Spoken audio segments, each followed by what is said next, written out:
শারদিয়া,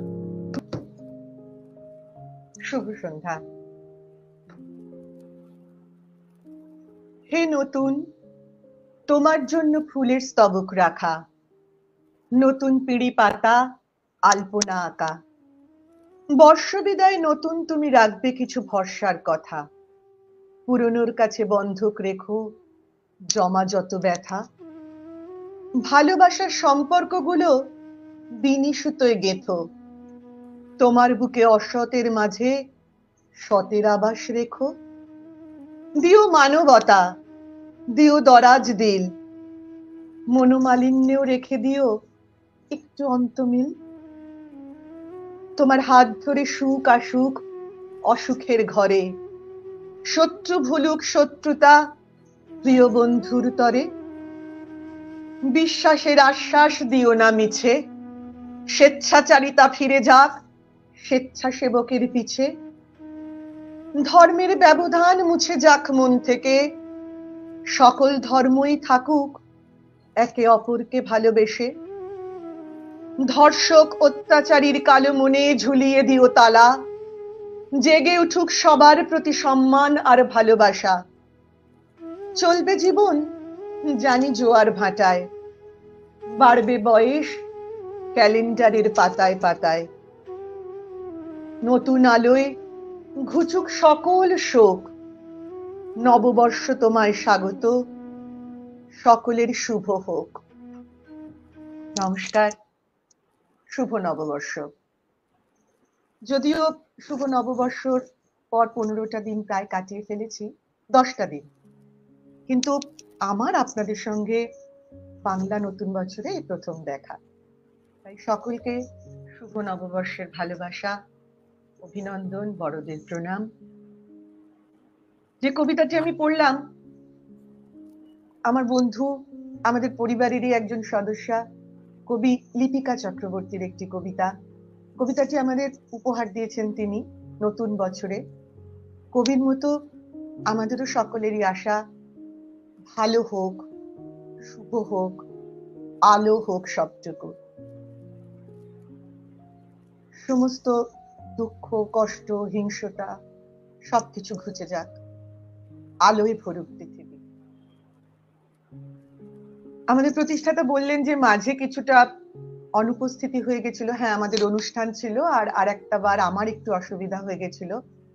আমি তার জন্য দুঃখিত যে পরপর 2 মাস আমি আসতে পারিনি। আজকে আমার শরীরটা না ঠিক নেই। আমি সব বন্ধুদের কাছে বলছি আজকে হয়তো আমার ভুল ত্রুটি হবে, হয়তো না মানে হবেই। আমার একটু দমের কষ্ট হচ্ছে, একটু ব্রিদিং কষ্ট হচ্ছে, হয়তো পড়তে গেলে একটু আটকে যেতে পারে আজকে। সবাই প্লিজ আমাকে আগে থেকে ক্ষমা করে দেবেন। হ্যাঁ, তো আমি চেষ্টা করব এবার থেকে অবশ্যই, যদি কোনো কারণে মাসের শেষ বৃহস্পতিবারটা আমি নাও পারি, কোনো না কোনো বৃহস্পতিবার আমি আপনাদের সামনে আসবই, এটা আমি কথা দিলাম।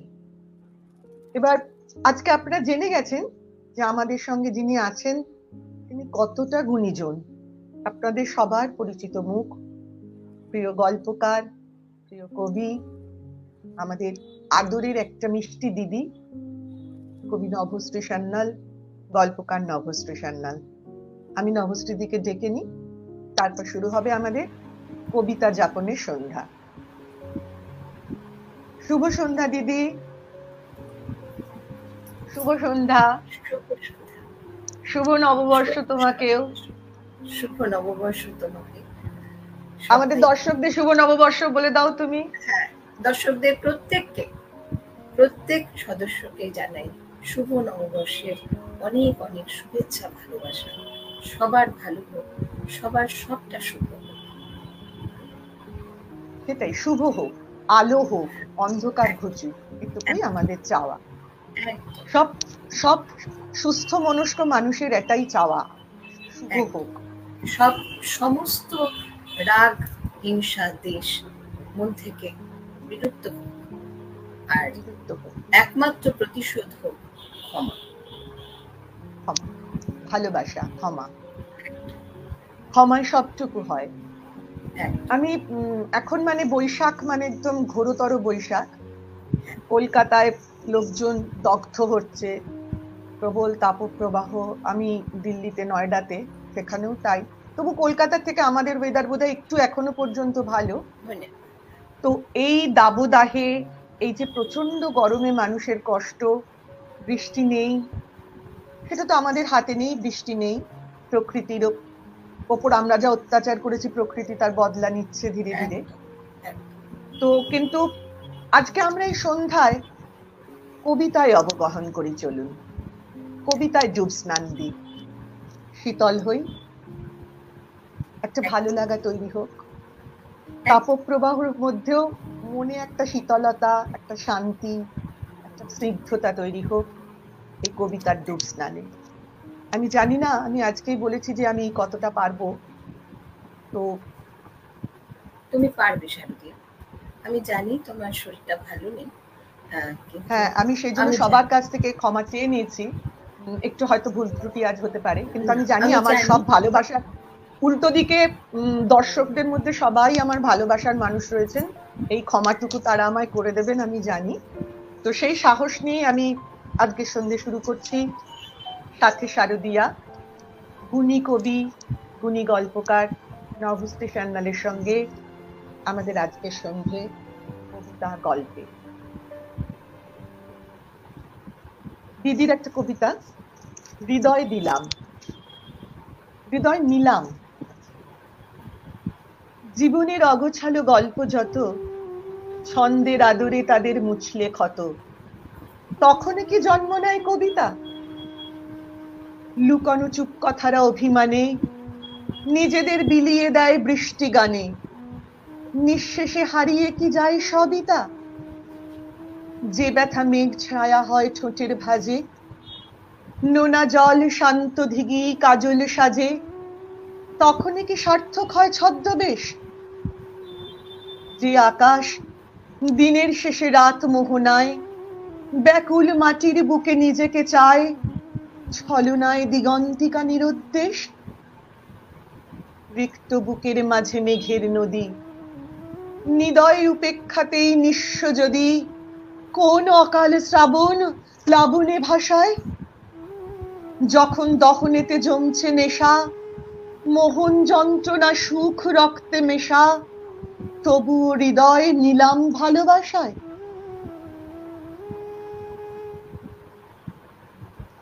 ভালোবাসায় তো হৃদয় নিলাম হয়, বলো? আমি এই কবিতাটা দিয়ে শুরু করলাম এই জন্যই যে কবি জিজ্ঞেস করেছেন, জীবনের অগোছালো গল্প যত, ছন্দের আদরে তাদের মুছলে ক্ষত, তখন কি জন্ম নেয় কবিতা? কবি বলো, কবিতা কেমন করে তোমার কাছে জন্ম নেয়? এটা কঠিন প্রশ্ন বললে শারদিয়া। তুমি লিখেছো কবিতা জন্ম নেয়, তোমার সন্তান কি করে জন্ম নেয় তোমার কাছে, তুমি বলো আমাদের।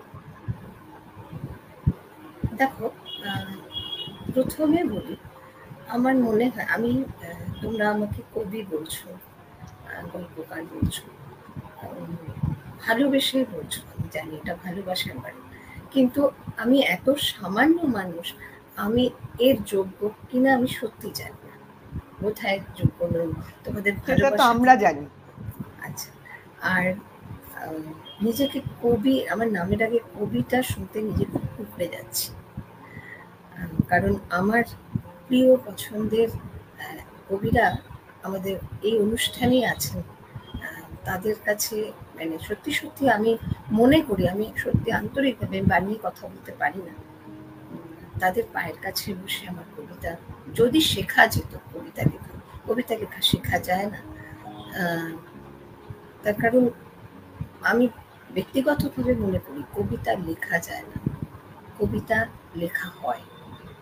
কবিতা আসে, যেমন ভালোবাসা আসে, যেমন কান্না আসে, ঠিক তেমনি এবং ভালোবাসা পায়, কান্না পায়, ঠিক তেমনি মানে আমরা মজার ছলে বলি কবিতা পাই, কবিতা আসে। ঠিক তোমার প্রশ্নের উত্তরে তেমনি বলি, কবিতা আমার কাছে সেভাবেই জন্ম নেয়। হয়তো চারপাশে যা হচ্ছে বা দৈনন্দিন জীবনে যা ঘটছে সেটা থেকে হঠাৎ কিছু লাইন, কিছু শব্দরা ঝরে পড়লো কোথাও থেকে, তখন তাদেরকে বসে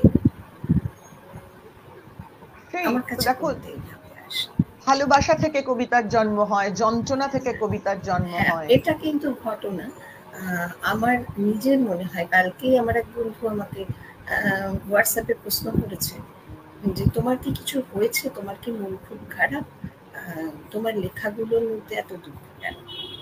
তো আমি খুঁজে পেলাম না আর কি দুঃখ। আসলে আমার মনে হয় আমি তাকে লিখলাম যে গ্লাসের আধ গ্লাস জলের তুমি কি মানে করবে? জীবনটাও তো তাই, আনন্দ বিষাদ নিয়ে তো জীবন। ঠিক আধ গ্লাস জলের আমি যদি খালিটা দেখতে চাই তাহলে আধ গ্লাস খালি দেখবো, আর আমি যদি ভর্তি দেখতে চাই তাহলে আধ গ্লাস ভর্তি দেখবো। না জানো দিদি, আমার এটা একটা কথা আছে যে এটা না ইদানিং আমি খুব দেখছি ফেসবুকের ওয়ালে, ধরো তুমি কোনো বিরহের কবিতা লিখলে বা তুমি কিছু লিখলে, তখনই মানুষ ধরে নেয় তুমি প্রেমে ধোকা খেয়েছো বা তোমার বিরহ হয়েছে বা তোমার প্রচন্ড প্রেম হচ্ছে। মানে কবির যে কিছু হতে হয় না, এমনি যে সে লিখতে পারে, বা একটা কিছু পোস্ট করলে তখনই শুরু হয়ে যাবে এই কিছু হয়েছে, তোর কিছু হয়েছে, এই এক্স্যাক্টলি তোমার যে প্রশ্নটা, তখন না ইনবক্স শুরু আসলে হয়ে যায়, হোয়াটসঅ্যাপ শুরু হয়ে যায়, না মানুষকে আসলে বোঝানো যায় না। আসলে আমার ওই বন্ধু আমাকে নিয়ে উদ্বিগ্ন, আমাকে খুব ভালোবাসে, ও মন থেকে আন্তরিকভাবেই বলেছে। তো হ্যাঁ, মানে হ্যাঁ, এটাই বোঝে না যে কিছু না হলেও লেখা যায়। তো হ্যাঁ, আমাদের তো অকারণ মন খারাপ, যেমন রবীন্দ্রনাথ লিখেছিলেন অকারণ পুলকে, তেমনি অকারণ মন খারাপ তো হয়। আর আমার ব্যক্তিগতভাবে মনে হয় বিষণ্ণতা অনেক বেশি সৃজনশীলতা জন্ম, বিষণ্ণতা থেকে, দুঃখ থেকে অনেক বেশি লেখার রসদ পাওয়া যায়। আমরা যখন আনন্দে থাকি, খুশিতে থাকি, তখন লিখি নাকি লিখি, কিন্তু মন খারাপ হলে বা কষ্ট থেকে আমার সেটা বেশি আসে। হয়তো তখন লিখতে গিয়ে এই ফিলিংসটা আসছে যে না, শুধু দুঃখই তো নেই, অন্ধকারের মধ্যে যেমন আলোর উৎস, দুঃখের মধ্যেই আনন্দের উৎস, সুখের উৎস। কিন্তু ওই সময়টাই লেখার রসদটা বেশি পায়। তখনই তোমার অক্ষর কবিতা জন্ম নেয়, এটা হ্যাঁ, বোঝা গেল। ওই আর কি, মানে এলো যখন তখন এলো, দয়া করে তিনি যদি আমার কাছে আসেন তবে। নিশ্চয়ই, সবসময় তাই। শিল্প তাই, যে খুব ভালো আঁকেন, তিনি আঁকেন শিল্পী, সবসময় যে তিনি দারুণ আঁকতে পারবেন তার কোনো কথা নেই। শিল্প সবসময় খুব মুডি, আশার একটা ব্যাপার আছে। আর আমি এত সামান্য মানুষ যে তুমি সামান্য কি অসামান্য আমাদের দর্শক বন্ধুরা জানেন, যারা তোমার পাঠক পাঠিকা তারা জানেন। তুমি বলবে কে যে তুমি সামান্য? সেটা তো আমরা বলবো। এই প্রতিবাদ আমরা সবসময় করে আসছি এবং করেও যাব, এই নিয়ে আমাদের কোনো লজ্জাও নেই। আমার পাগল ভাই, তুমি কত গুণী সেটা সবাই জানে। ব্যস্ত ছিলাম আপন মনে, ভেতর ঘরে তোমায় রেখে, হঠাৎ কেন ডাকলে মন কেমনিয়া আবির মেখে। আজও এলে সেই সেভাবে কালবৈশাখী সঙ্গে করে, ঝড়ের মতোই আঁচল টেনে ভাঙতে খোঁপা। মনে পড়ে ছোট ছোঁয়ানো নামটি ধরে, যখন পিছু থেকে ডাকলে তোমার ঠোঁটে।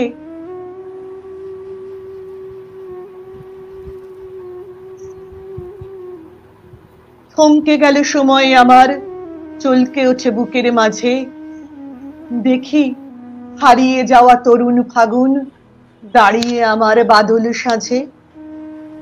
আকাশ ছাওয়া চোখ দুটিতে সেই বাউন্ডুলে আনমনা সুর, ওই চোখেতেই ডুব দিয়ে মন হারিয়েছিল দিগন্তপুর। আজ অভিমানী মেঘ সোহাগী কথায় কথায় ঠোঁটের ভাঁজে, তেমন করেই আসবে বলেও ঠিক ভুলে যাও অন্য কাজে। তোমার মন সাকিনের সঙ্গিনী যে, তেমন মাতাল ঝড়ে জড়াও তাকে, সেও কি ঠিক আমার মতোই আকুল প্রতীক্ষাতে থাকে? মনে আছে কলেজ থেকে ভুবনডাঙ্গা, পলাশ ছড়া রাঙামাটি, সেই মুহূর্তদের নিত্য সাজাই বিছিয়ে বুকে শীতল পাটি। সত্যি বলো, সব ভুলেছ? সেই চিলে কোঠা নিঝুম দুপুর, হয়তো তোমার কাছেই আজও রাখা আমার হারিয়ে যাওয়া একলা নূপুর। এখনো মন খারাপ হলে একলা হয়ে বাজাও বাঁশি, প্রাণের ব্যাকুলতার মতো দু চোখে ছড়ায় বিধুর হাসি। জানো, তোমার ঘামে ভেজা বুকের গন্ধ আজও আমায় মাতাল করে। বহু যোজন দূরে সরে আছো আমার সেই নিগড়ে। জানিনি তো পথের মাঝে আবার এমন হবে দেখা, অসম্ভনের সম্ভাবনায় তোমায় ভুলতে আমার হয়নি শেখা। তোমায় ভুলতে আমার হয়নি শেখা। সব ভোলা যায় না, শিখলেও চাই না, চেষ্টা করলেও সবকিছু ভোলা যায় না। অসাধারণ একটা কবিতা, আমি জানি সকলের অসাধারণ লেগেছে। দিদি তুমি তো বলো এটা একটু, মানে আমার মনে হয়েছে কবিতাটা যখন তুমি লিখেছো, কোথাও একটা বেনি মাধবের মতো, কোথাও একটা ছন্দ আমার পড়তে গিয়ে, সত্যি বলো সব ভুলেছো, মনে আছে, মানে কোথাও একটা জয় গোস্বামীর ছায়া বোধহয় তোমার উপর কাজ করেছে এই কবিতাটা লিখতে গিয়ে, আমার পার্সোনালি মনে হয়েছে। তুমি বলো। শারদিয়া, এখন তুমি বলাতে, সত্যি বলছি, এখন বলাতে আমার মনে হলো হ্যাঁ তাই তো, হয়তো খানিকটাই, কিন্তু না, এর আগে আমার এইটা মাথায় আসেনি। হয়তো কবিতা পড়তে পড়তে ভিতরে আমাদের তো রিদম কাজ করতে থাকে। হ্যাঁ, আমি পড়তে গিয়ে ঠিক এই রিদমটাই চলে এলো আমার। এমনও নয় যে খুব রিসেন্ট আমি ওই কবিতাটা পড়েছি, কিন্তু কি হয়, অনেক কবিতা ভিতরে মানে একটা চলতেই থাকে, আমাদের যেটা সাবকনসিয়াস মাইন্ড বলি বা ইয়েতে আমাদের চলতেই থাকে। আমার যেটা হয়, আমি এমনি না ভীষণ ভুলো, সাংঘাতিক ভুলো, তো আমিও সব ভুলে যাই, ভয়ঙ্কর রকম ভুলো। তো হঠাৎ করে কোনো দিন, এটা হয়তো অনেকেরই হয়, কোনো দিন সকালবেলা উঠে কোনো একটা গানের সুর ভিতরে অনুরণিত হতে থাকে। ঠিক তেমন ভাবে কোনো দিন সকালবেলা কোনো কবিতা মানে ভীষণ ভাবে বিয়ে হতে থাকে, যেটা আমার ইদানিং বলবো না, বেশ কিছুদিন ধরে মাঝে মাঝে কবি নীলাকাশ আমার বর্তমানের কবিদের মধ্যে অন্যতম অসম্ভব প্রিয় কবি নীলাকাশ। আমারও অসম্ভব প্রিয় একজন কবি, মানে এবং এমনও হয় সকালবেলা অসম্ভব ব্যস্ত থাকে, সকালবেলায় কোনো মানে যদি মোবাইলটা খুললাম কবি নীলাকাশের কবিতা পড়লে আমি ঝট করে শুনে যাই, কারণ আমি জানি ওটা যদি আমি পড়লাম আবার পুরো কর্মনাশা এক কবিতা, হ্যাঁ আমার হয়ে গেল কাজকর্ম। তো যাই হোক, না এর আগে আমার মনে হয়নি, তুমি বলার পরে আমার এখন মনে হচ্ছে হ্যাঁ তাই তো, হয়তো কোথাও ইয়ে রয়েছে। তো আমরা নিজেদের অজ্ঞাতেই হয়তো কখনো অনেক সময় ছায়া দিই। দেখো স্বাভাবিক তো এটা, না কবিদের ছায়া তো আমাদের উপর পড়বেই, প্রভাব তো কিছু একটা পড়বেই। যেমন আমরা মনে হয় না সারা দিনের কোনো একটা সময় রবীন্দ্রনাথের কাছ থেকে কিছু না নিয়ে চলতে পারি, হ্যাঁ ঠিক তেমনই আমাদের যে অগ্রজ কবিরা, তাদের তো যারা আমরা কবিতা পড়তে ভালোবাসি, হ্যাঁ আমরা তাদের সঙ্গে সবসময় থাকি, তাদের কবিতা আমাদের সঙ্গে সবসময় চলতে থাকে, হয়তো সেটা কখনো কোনো ভাবে কাজ করেছে। তুমি হয়তো পড়তে গিয়ে এরকম ভাবে বোঝোনি, তুমি লিখেছো, কিন্তু আমার পড়তে গিয়ে ব্রেকটা, ছন্দটা ভাঙছে কিন্তু ঠিক ওরকম করে, আমি পড়তে গিয়ে ভাবছি যে বাহ, বেশ এরকম মালতীবালা বালিকা বিদ্যালয় মানে বেণী মাধবের মতো ভাঙছে তো ছন্দটা, ভাল লাগলো পড়তে। তুমি বলাতে আমার কাছে একটা অন্য দিক খুলে গেল। Thank you. তো আমার তোমার কাছে একটা প্রশ্ন, সেটা হচ্ছে যে তোমার মধ্যে দুটো সত্তা সমানভাবে কাজ করে, একটা হচ্ছে কবি সত্তা, একটা হচ্ছে গল্পকার সত্তা। তো তুমি একজন মানুষ মানে নভশ্রীদি হিসেবে তুমি তোমার কোন সত্তাটাকে আগে রাখবে? কোনটা তোমার প্রিয় সত্তা? কাকে তুমি নম্বর বেশি দেবে? কঠিন কঠিন প্রশ্ন করছো। না না, একটু আমার না খুব এটা জানার ইচ্ছা, একটু তুমি বলো, তারপর আমি বলছি আমি কোন সত্তাটাকে আগে দেব। দেখো, আমি না কবিতায় লিখতাম। হ্যাঁ, মানে এটা লিখতাম, মানে কবে থেকে লিখতাম, কিভাবে লিখতাম জানি না। ছন্দটা এসছে, এবং এই যে কিছু লেখা যায় বা কিছু সৃষ্টি করা যায়, এটা আজকে আমার বলতে ইচ্ছা করছে, তাই এটা সম্পূর্ণ আমার মার থেকে। আচ্ছা, আমার মায়ের থেকে। মাকে প্রণাম। আমার মা এখন মানে 87 হবে এই জন্য। তো এখনো আমার মা রবীন্দ্রনাথ পড়েন, শুধু তাই না, মার মানে ওইটাই মার এন্টারটেনমেন্ট। আর মা এখনো কিছু মনে থাকে না, কিছু মনে থাকে না করে রবীন্দ্রনাথ মুখস্থ করে। বাবারে। তো আর আমি ছোটবেলায় সাংঘাতিক দুর্বৃত্ত ছিলাম। তো মা আমাকে আটকে রাখতেন, মা রান্না করতেন আর বলতেন আয় আমরা কবিতায় কথা বলবো। মানে এমনি কথা বলছে, তুই স্কুলে গিয়ে আজকে কি করলি বা তুই কোন ক্লাস করেছিস কিনা, এইগুলো মা বলবে, আমাকে ছন্দ মিলিয়ে করতে হবে, মা আবার ছন্দ মিলিয়ে উত্তর দেবে। এবার তখন বুঝিনি হয়তো এটার থেকে এই ব্যাপারটা এসছে, মানে অবচেতনে একটা ছন্দের প্রতি তোমার টান থেকে গেছে। মা তৈরি করেছে স্বপ্ন। আজকে আমি যা কিছু আজকে আমি যেখানে দাঁড়িয়েছি, হ্যাঁ বাবার অবদান তো নিশ্চয়ই আছে, কিন্তু আজকে আমার এই সাংস্কৃতিক যে ভাবনা চিন্তা বা ভালোবাসা, এটা সম্পূর্ণ আমার মা। তো কবিতাটাই টানি বেশি, গল্প যে টানে না, গল্প যে লিখতে পারবো আমি কোনোদিন আমি ভাবি। তো আমার এক ভাই, এই ফেসবুকেই আলাপ, ধ্রুবজ্যোতি মিশ্র, ও আমাকে, সত্যি কথা ওর নাম না নিলে আমার অন্যায় হবে, ওর কাছে আমার কৃতজ্ঞতা, ও আমাকে সমানিয়ে বলছে দিদি তুমি গল্প লিখতে পারবে, তুমি গল্প। আমি পারি না ভাই, আমি জানি না কিভাবে গল্প তুমি পারো। ওই করে করে প্রথম গল্প লেখা, তারপরে আস্তে আস্তে গল্প লিখছি। এবার অনেকে আমাকে বলে, তুমি বললে বলে বলছি যে হ্যাঁ তুমি কবিতা লেখো, কিন্তু তোমার গল্পর হাতটা বেশি ভালো। এটা আমাকে অনেকে বলে, কিন্তু আমি সত্যি বলছি শারদিয়া, মন থেকে বলছি, আমার কোনো লেখা আমার পছন্দ না। তুমি আমাকে অনেকবার বলেছো। হ্যাঁ, আমি যখন লিখি খুব মানে মন দিয়ে লিখলাম, খুব ভালোবেসে লিখলাম, তারপরে ওটাকে ফেলে রেখে দিই। তারপরে যখন পড়ি ওটা থেকে যে কত ত্রুটি বিচ্যুতি বেরোয়, আমার তখন আর ওটাকে পড়তে ইচ্ছা করে না।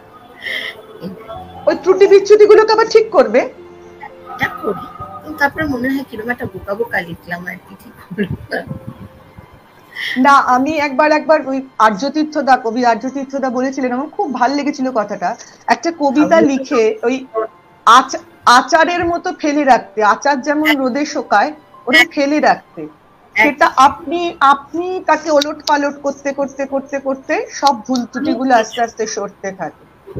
এটা খুব সত্যি কথা। তুমি একটা কবিতাকে ছেড়ে দাও, একদম আমার ভীষণ হয়, ভীষণ হয়, আজকেও হয়েছে। শুধু কবিতা না, গল্পেও। মানে আমি যে কোনো সৃষ্টিকে বলছি, শুধু কবিতা না। দাদা আর্যদা কবিতা নিয়ে বলেছিলেন, বাট কবিতা গল্প সবই। তবে ওই আমি কিন্তু যারা তোমায় বলেন না গল্পটা বেশি ভালো লেখো, আমি তাদের দলে। তোমার গল্প জাস্ট অসাধারণ, অসাধারণ। মানে নভশ্রীদির গল্প মানে আমি আগে পড়ে ফেলবো, মানে কৃতির কণ্ঠে কল্পলোকে তোমার গল্প শোনার জন্য একদম মুখিয়ে থাকি। হ্যাঁ, আমি গল্পকার নভশ্রীদিকে বেশি নম্বর দেব, যদিও আমি আজকে সব কবিতা নিয়ে বসেছি, কিন্তু গল্পটা তুমি দারুণ লেখো, দারুণ। এই লাস্ট একটা গল্প লিখেছো না, ওইটা আমার খুব প্রচন্ড পছন্দ হয়েছে, ইন্টারসেক্স নিয়ে যেটা লিখেছো, যে গল্পটা ওটা সত্যি কিছু থাকে না, খুব ভিতর থেকে, মানে ভালোবেসে লেখা, সব লেখাই ভিতর থেকে একটা তাগিদ, মানে এদের জন্য আমার কিছু লেখা দরকার। আমাদের মনে হয় যে যেটুকু আমরা কলম সেবা করি, লিখি বলতে পারি না, সেই স্পর্ধা এখন যেন না, কলম সেবা করি। কোথাও তোমার পেছনে কি আওয়াজ আসছে গো? তোমার কথা ঢেকে যাচ্ছে খুব। শোনা যাচ্ছে এবার? এবার শোনা যাচ্ছে? বলো। হ্যাঁ হ্যাঁ হ্যাঁ। আমাদের এখানে একটা মানে বিখ্যাত প্রোগ্রাম হচ্ছে কোনো? ও আচ্ছা, পুজো আছে, শকুন্তলা মায়ের পুজো, সেটার মাইকটা। ও আচ্ছা আচ্ছা। তো যে কলম সেবা আমরা করি, তো সেটা ভুলে গেলাম কি সঙ্গে কথাটা বলছিলাম, ওই যে বললাম ভীষণ। লিখি বলতে পারো, লজ্জা করে, কলম সেবা করো যতটুকু। কলম সেবা যতটুকু করি, তার মধ্যে ওই মানে একটা বার্তা আমাদের প্রত্যেকটা লেখার মধ্যে রাখাটা দরকার বলে আমার একটা বার্তা সমাজের প্রতি, এটা আমাদের একটা দায়বদ্ধতা। তো এই ইন্টারসেক্সদের, ট্রান্সজেন্ডারদের, সেজন্য এটা লিখেছিলাম। সেই এই ব্যাপারটা নিয়ে না আমাদের কারোরই খুব একটা ক্লিয়ার ধারণা নেই, ভাষা একটা ধারণা, খুব মানে ভুল ইনফরমেশন আমাদের কাছে পৌঁছায়।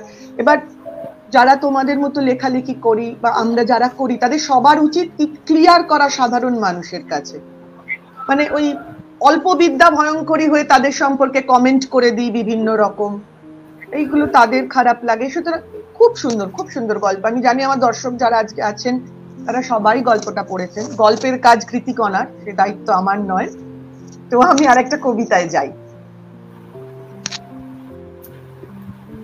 এরকম একটা সুন্দর কাব্য, তার নাম দিয়েছেন দিদি অকাব্য।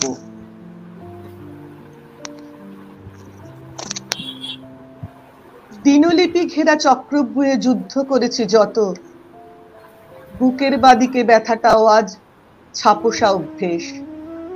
হৃদয় যেখানে অভিসম্পাতে ক্ষয়ে চলে অবিরত, রক্তক্ষরণে কতটুকু বাঁচে সেইখানে অবশেষ। ক্রমান্বয়ে বাড়তে থাকা অজস্র ক্ষয়ক্ষতি, যেমন বাষ্প থেকে চোখ বুজে নাই বদলে যাওয়া কাল, আজকে অনেক দৃষ্টি জুড়ে তুমুল কেরামতি, তবুও তাদের মিথ্যে সোহাগ নোনা হয়ে ভিজিয়ে দেবে গাল। এরপরেতেও কেবল আপন কাউকে খোঁজার খিদে তোমার মনের দ্বারে পৌঁছে দেবে অনেকগুলো নাম। ভীষণ ব্যস্ত তোমার ভাবার এখন বড্ড অসুবিধে, যেন বাধ্য হয়েই তবুও তোমায় এই অকাব্য পাঠালাম। কারণ জানো, আমার এমন আখর যাপন নেশা, গোপন রাখা নিজের কাছেই হয়তো দারুণ পাপ। তোমার আকাশ দেউলে হয়ে আমার চোখে মেশা, হারিয়ে গেলে জীবন তখন দগ্ধ পরিতাপ। সাংবিধানিক নিয়ম মাফিক মৌন মুখস্রোতে পৌনপুনিক ডুবছে যে জন, খোঁজ রাখনি তার। ডুবতে ডুবতে নীরবে সে বিলিয়ে গেছে ক্ষতে, এখন আমার ভাসতে কেবল তোমাকে দরকার। এখন আমার ভাসতে কেবল তোমাকে দরকার।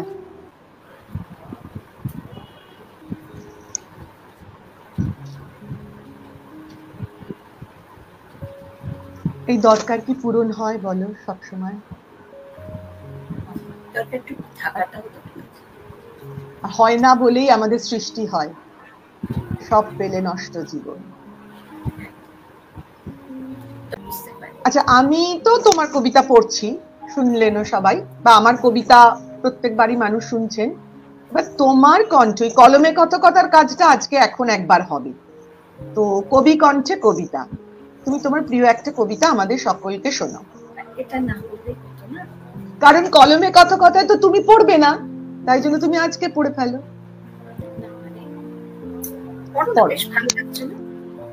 আমি পড়বো তো, তোমার কবিতা লোকজনকে শোনানোই তো আমার কাজ, কিন্তু তুমি একটু পড়ো।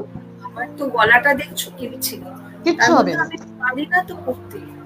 পারবে পারবে, একদম পারবে। ছাড়বে না, সবার কাছে ক্ষমা চেয়ে নিচ্ছি আগে, কারণ আমি না পারি কবিতা আবৃত্তি করতে, না পারি পাঠ করতে, আর গলার আওয়াজটা তো পুরো মানে একদম ভাঙা কাসরের মতো। ক্ষমা করে দিও। আমি চেষ্টা করছি।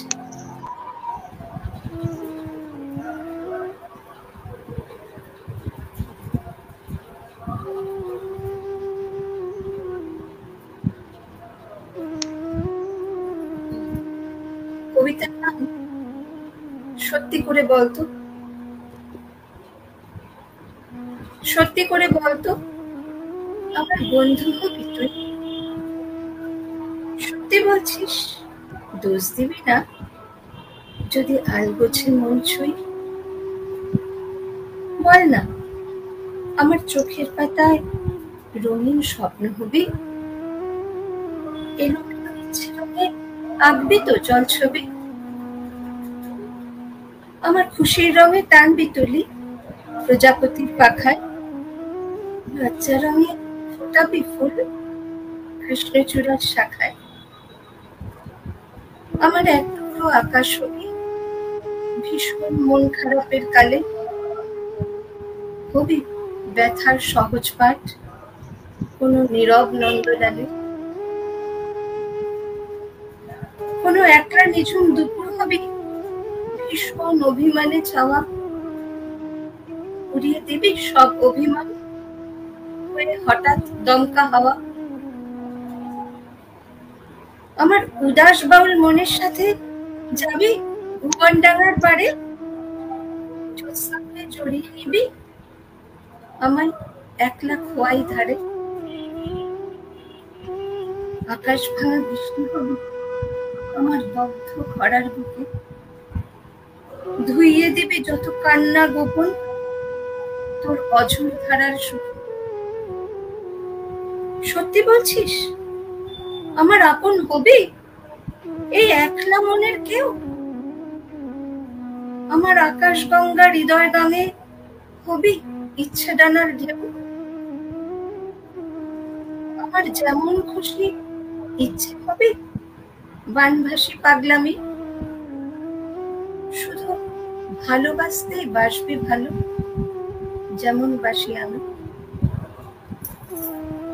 আহা, কি অপূর্ব লিখেছ গো।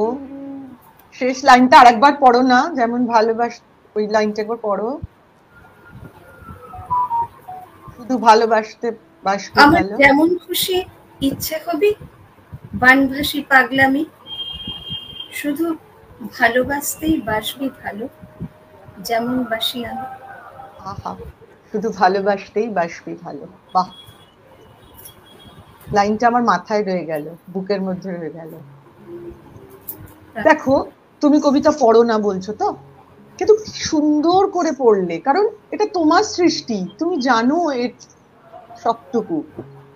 কত সুন্দর করে তুমি পড়লে, কতটা আবেগ দিয়ে, কতটা ভালোবেসে। আমি জানি দর্শকদের সবার পছন্দ হয়েছে, সকলে। সবাই যে বড্ড ভালোবাসে আমার, এটা যে না না, ভালোবাসে ওই মা সন্তানকে সবচেয়ে বেশি জানে বোঝে, তুমি তোমার সন্তান, অক্ষর সন্তানকে তুমি সবচেয়ে বেশি জানো বোঝো। এই আখর যাপন তোমার নেশা। একটা জিনিস বুঝতে পারছি, তোমার ভুবনডাঙ্গা শান্তিনিকেতন খুব পছন্দের। শান্তিনিকেতন আমার অসম্ভব পছন্দ। তোমার সব কবিতায় উঠে উঠে আসছে ভুবনডাঙ্গা, রাঙামাটি, খোয়াই। আমি চুপ করে একা বসে থাকি।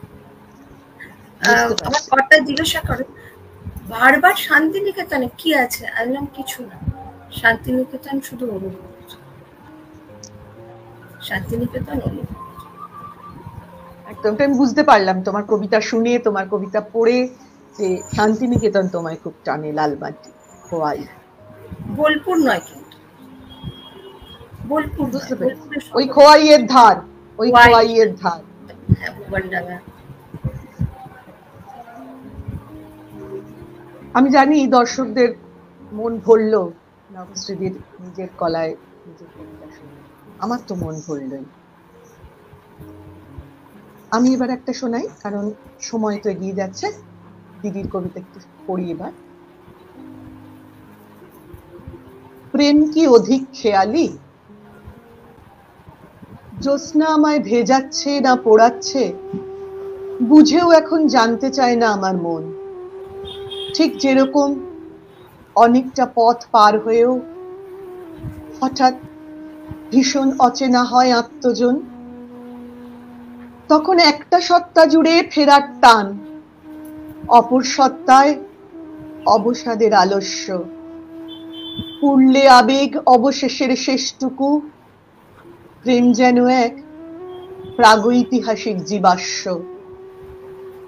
জ্যোৎস্নারও তো হওয়া প্রয়োজন সংযত, যখন তখন ঘটতে পারে অঘটন, হঠাৎ করে ভাসতে পারে খড়কুটো, তীব্র মায়ায় জ্বলতে পারে মন গহন, অবুঝ মনে তবুও জড়ায় মায়ার টান, হৃদয় যেন যন্ত্রণা ভুক হেয়ালি, পৌনপুনিক নির্মমতার অছিলায়, জীবন থেকেও প্রেম কি অধিক খেয়ালি?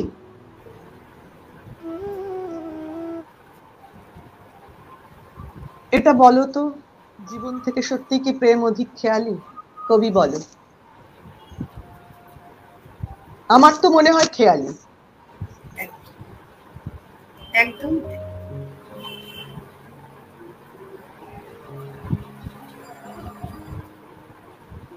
প্রেম আমাদের যেভাবে চালনা করে, যেভাবে আমাদের হৃদয়কে চালনা করে, হৃদয়কে নিলামে ওঠায়, যে কোনো বয়সে, কোনো বয়স থাকে না ভালোবাসার, তো প্রেম খেয়ালি বেশি বোধহয়।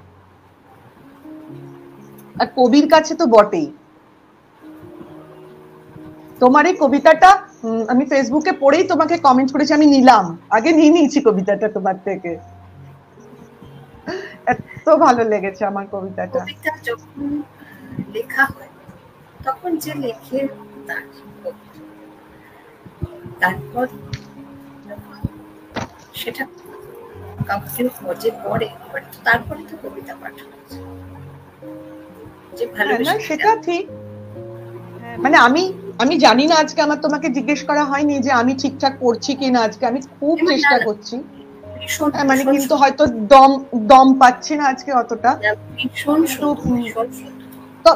তোমার কবিতাগুলো খুব সফট, এর জন্য আমার অতটা কষ্ট হচ্ছে না আজকে, তো আমি চেষ্টা করছি।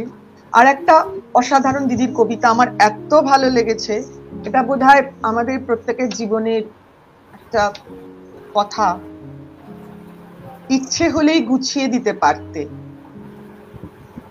অসম্ভব একটা মন কেমন করা কবিতা।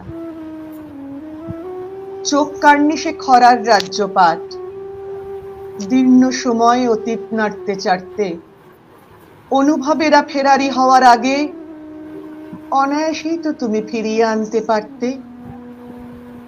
ভেতর জুড়ে খসছে পলেস্তারা, যন্ত্রণারা মরিয়া নোঙর গর্তে, হৃদয়াকীর্ণ অতল স্পর্শী খাদ চাইলেই তুমি ভরিয়ে দিতে পারতে।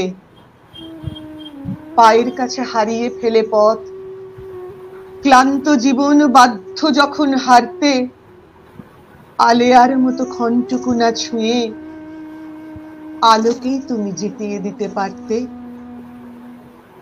ঝড় বুকেতে নিঃস্বাভরণ আমার, ভুল করনি হঠাৎই হাত ছাড়তে, সব বিকিয়ে তছনছে এই মন, তুমি ইচ্ছে হলেই গুছিয়ে দিতে পারতে।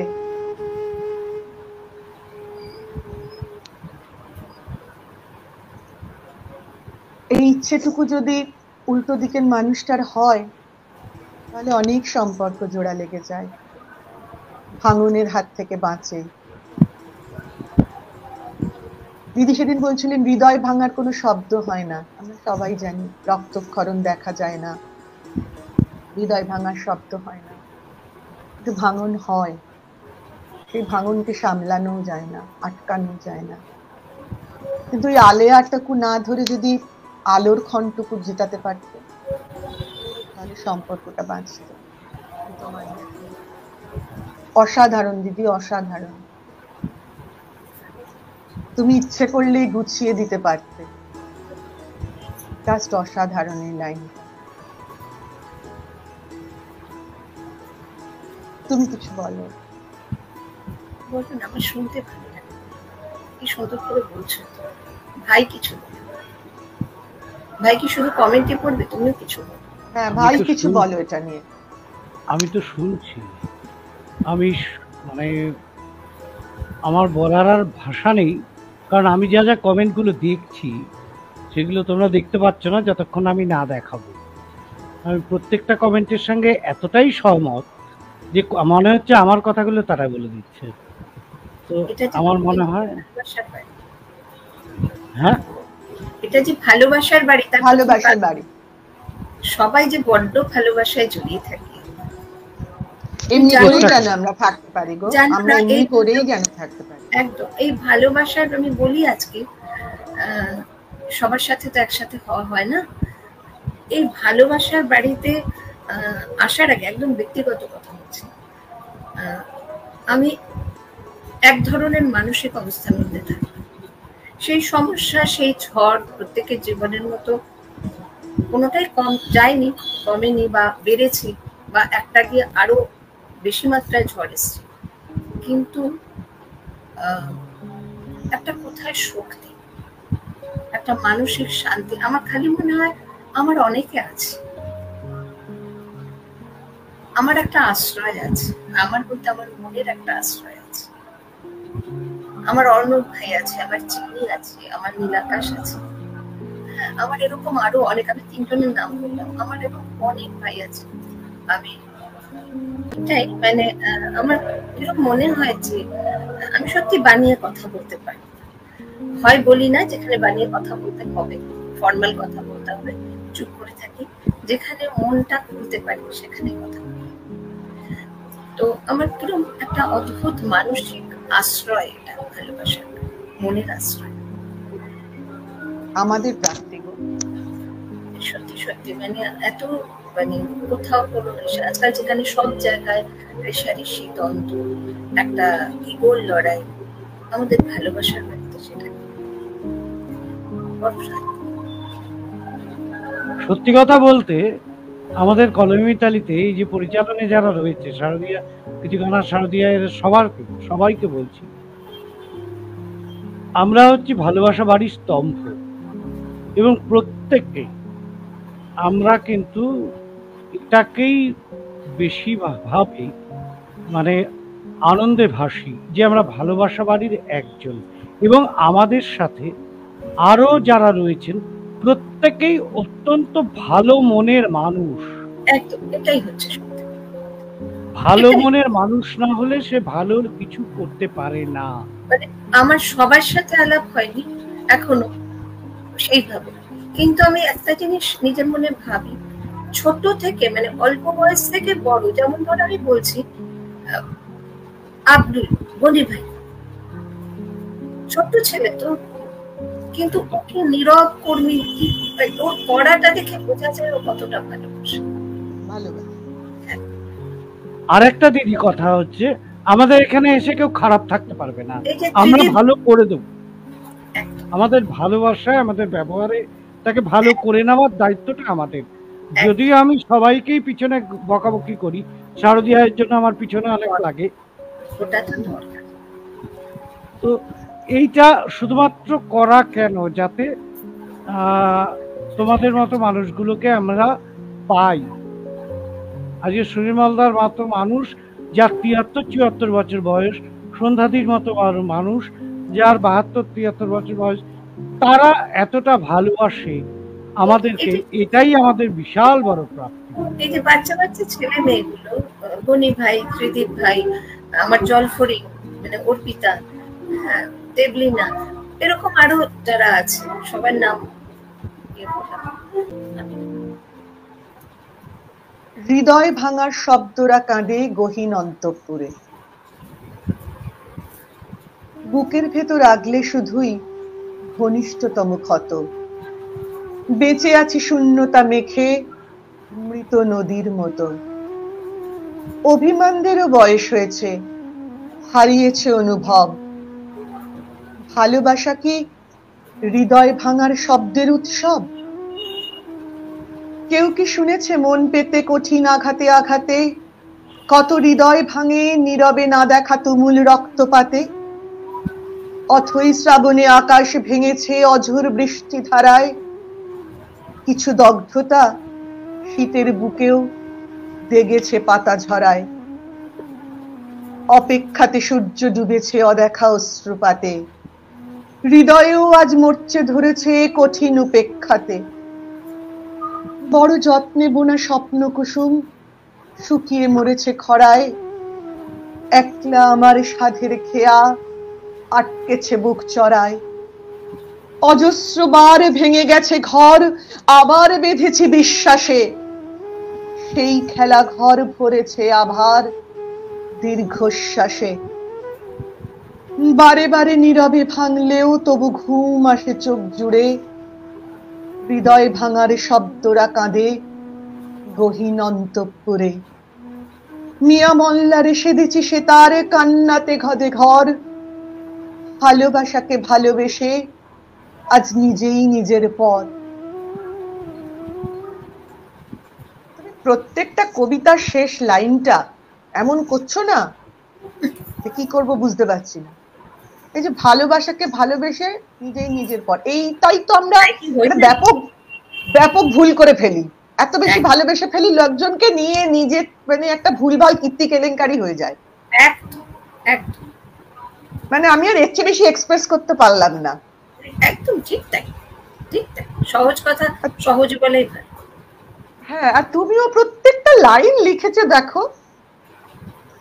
তবে তুমি এটা কথাটা ঠিক বলেছো যে বিষাদ থেকে তোমার কবিতা বেশি আসে। আমি বলছি না এতে প্রেম নেই, কিন্তু মানে এটা তোমার শুধু নিজের বিষণ্ণতা তা নয়। ওই যে একজন লিখলেন না কমেন্টে, চারপাশে অনেকের অনেক দুঃখ, অনেক যন্ত্রণা, দুঃখ কষ্ট যন্ত্রণা বিষণ্ণতা, সেগুলোতেও মনে হয় আর কি। হয়তো তার, আমি যখন লিখলাম দেখা গেল তার যন্ত্রণা অন্যরকম, সে হয়তো আমার মতো করে ভাবেইনি, কিন্তু ওই আর ওই যখন ধরো চারপাশে শুধু প্রেমের উৎসব, ভ্যালেন্টাইন উইক চলছে, সেখানে সেই সময়টাতে কি শুধুই প্রেম? সেখানে কি কোনো মন ভাঙার গল্প তৈরি হচ্ছে না? অবশ্যই হচ্ছে। সুতরাং অন্যের বিষাদ, অন্যের কথাও তো আমাদের তুলে ধরা উচিত। আর প্রেম বা ভালোবাসা কি শুধুই মিলন? এক্স্যাক্টলি তাই, ঠিক। এই যে ভালোবেসে তুমি নিলামে মন তুলছো, ভালোবেসে তুমি নিজেকে নিজে পর করে ফেলছো, মনটা ওইখানে পৌঁছে যাচ্ছে, এটা কি প্রেম নয়? তো প্রেম। আমার তো মনে হয় প্রাপ্তি। বিরহেতে ভালোবাসার বাসাটা বেশি বেশি। মিলনে তো প্রেম কখনো ব্যর্থ, আমার মনে হয় অ্যাজ এ পার্সন, আমার মনে হয় প্রেম কখনো ব্যর্থ হতে পারে না। ব্যর্থ প্রেম বলে কিছু নেই, কিছু নেই। হয়তো আমার প্রেমটা তুমি স্বীকৃতি দিলে না, কিন্তু তার মানে আমার প্রেমটা ব্যর্থ হয়ে যেতে পারে না। আমার প্রেমটা সত্যি, আমার ভালোবাসাটা সত্যি, একেবারে ব্যর্থ প্রেম বলে কিছু হয় না। মানে তোমার এই ব্যর্থ প্রেম বলে কিছু হয় না, কথাটা যে কতটা অমোঘ সত্যি। এই প্রসঙ্গে আমার মনে হয় যে আজকের প্রজন্মে যেটা হচ্ছে, যার জন্য বোধহয় ভাঙনটা এত বেশি চতুর্দিকে, ভালোবাসা আর ভালো লাগা, আমরা যেটাকে ইনফ্যাচুয়েশন বলি, ভালো লাগা আর ভালোবাসা, হ্যাঁ বলছি না শুধু আজকের প্রজন্মে বেড়ে গেছে, আগেও ছিল। এই দুটোর মধ্যে যে কতটা ফারাক, একদম বিপরীত, একদম বিপরীত। ভালো লাগা মানে একটা মোহর মতো, ভালো লাগা মানে আমার চাই। ভালো লাগা কিন্তু তুমি যাও খুঁজতে খুঁজতে, যত এগোতে থাকবে ভালো লাগার পেছতে থাকবে, ভালো লাগার হচ্ছে আমার এটা চাই, আমি পেতে চাই। কিন্তু সেটা যখন ভালোবাসায় পরিণত যদি হয়, ভালোবাসা কিন্তু দিতে চায়, ভালোবাসা কিন্তু পাওয়ার থেকেও দেয় বেশি, দিতে চায়, ত্যাগেই তার আসল পরিচয়। সেখানে আমি তাকে পেলাম কিনা, আমি তো ভালোবেসেছি, এই ভালোবাসাতেই আমার তৃপ্তি। আমরা তো ভালোবাসি আত্মতৃপ্তির জন্য, ভালোবেসে আনন্দ পাই, শান্তি পাই। কেউ তো আমাদের বলে দেয়নি এটা ভালোবাসো, বাস এই। এবং ভালোবাসা মানে শুধু যে দ্বৈতকে তা তো নয়। ভালো তাকে চিনিকেও বাসে, ভীষণ ভালোবাসে। সে কি ভালোবাসা নয়? একদম চিনি আমার বুকের মধ্যে থাকে, এটা আমি ফিল করি। এ কি ভালোবাসা নয়? আমার মাকে কি আমি ভালোবাসি না? যাকে ভালোবাসি তার জন্য তো সবটা দিতে ইচ্ছা করে, নিজের জন্য কিছু না রেখে। এইখানে ক্ল্যাশটা হয়, সুতরাং ভালোবাসা ব্যর্থ হয়। একদম, আমারও মনে হয় ভালোবাসা কখনো ব্যর্থ হয় না।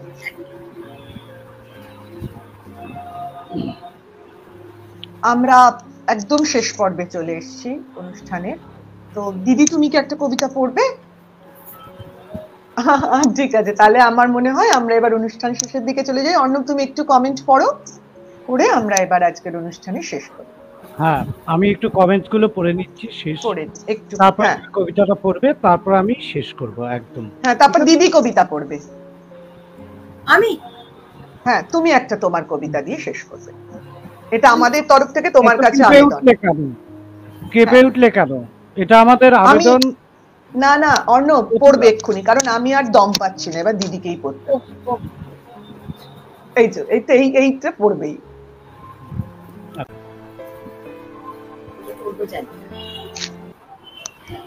এটা বহু আগে লেখা একটা কবিতা। কবিতার নাম বিষণ্ণতার অন্তরালে। গধূলি বেলায় সাজ তারাকে একলা হতে দেখে অচেনা এক নদীতে ভাসাই একলা আমার খেয়াল। প্রতীক্ষারা তাদের কাছেই চিরকালীন প্রিয়, যাদের কালের স্রোতে হারিয়ে গেছে হৃদয় দেয়ালিয়া। জন্মান্ধ এক ভিখারি তার বাঁশিতে রোজ উদাসী সুর আঁকে। ঘুমের মধ্যে ঘুম ভেঙে যায়, সত্তা দিশেহারা। তারাই কেবল ব্যাগের ভিতর মায়ের ছবি রাখে। বাঁধন কেটে বেরিয়ে আসা আজও হয়নি যাদের দ্বারা। একলা আমার মেঘলা দুপুর, আমি আকাশ সাথে একা। হঠাৎই মন কুড়িয়ে নেয় কোনো হারানো সঞ্চারী। অনেক ভালোবেসেও যাদের হয় না মনের দেখা, বাধা থাকে তাদের পায়ে পরিস্থিতির দূর। এরই মধ্যে অগ্নিদহন হঠাৎ অরণ্যেতে, নিঃশব্দে ছাই হয়ে যায় সবুজ বনভূমি। মাটির দগ্ধ বুকে তবুও আজও আমার পরশ পেতে পরিযায়ী মেঘের থেকে শিশির হয়ে তুমি। আমার লেখা না চাইতেও বিষণ্ণতায় ধোয়া। হয়তো আমার অন্য গল্পে, আবার অন্য কোনো ভোরে একটা কাঙাল আরেকটাকে দেবে কোমল হৃদয় ছোঁয়া। স্বপ্নতে না, সত্যিকারের ভালোবাসার জন্য। একটা কাঙাল আরেকটাকে দেবে কোমল হৃদয় ছোঁয়া। স্বপ্নতে, সত্যিকারের ভালোবাসার জন্য। বাহ, অপূর্ব অপূর্ব অপূর্ব। এরপর আর কিচ্ছু বলা চলে না। এই ভালোবাসার ছোঁয়া নিয়ে আমরা সবাই বেশ খানিকটা সময় একটা তোমার লেখার ঘোরের মধ্যে থাকবো। আমি জানি দর্শক বন্ধুরাও থাকবে না তোমার লেখার ঘোরে। যারা আজকে দেখলেন না অনুষ্ঠান, তাদের কাছে অনুরোধ, অনুষ্ঠানটা দেখে নেবেন, আমাদের ফেসবুক ওয়ালে থাকবে। না দেখলে নভশ্রীদির এই অসাধারণ কবিতাগুলো মানে মিস করে ফেলবেন, শোনা হয়ে উঠবে। আর আমি আবারও আজকে সবার কাছ থেকে ক্ষমা চেয়ে নিচ্ছি। আমি জানি না, তুমি খুব ভালো করেছো, ভীষণ হ্যাঁ, ভালো মানে পাঠ করেছো। হ্যাঁ মানে তুমি ভালোবাসো বলে বলছো। না না না, জানি অবশ্য যারা আছেন সবাই ভালোই বাসেন, কিন্তু ওই বারবার একটু জল খেতে হচ্ছে, একটু মাঝখানে কষ্ট আমার হচ্ছে। দুটো ছন্দপতন হয়ে গেছে। না না, এমনি করেই ভালোবাসার বাড়ি তো, তাই একটু ভুল ভ্রান্তি হবে, মানিয়ে গুছিয়ে নিয়ে আমরা সবাই চলবো, এরকমই আশা আকাঙ্ক্ষা আমাদের সকলের।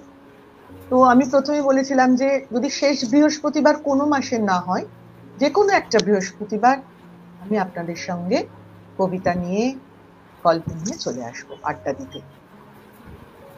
সেই কথা দিয়ে আজকের মতো বিদায় নিচ্ছি।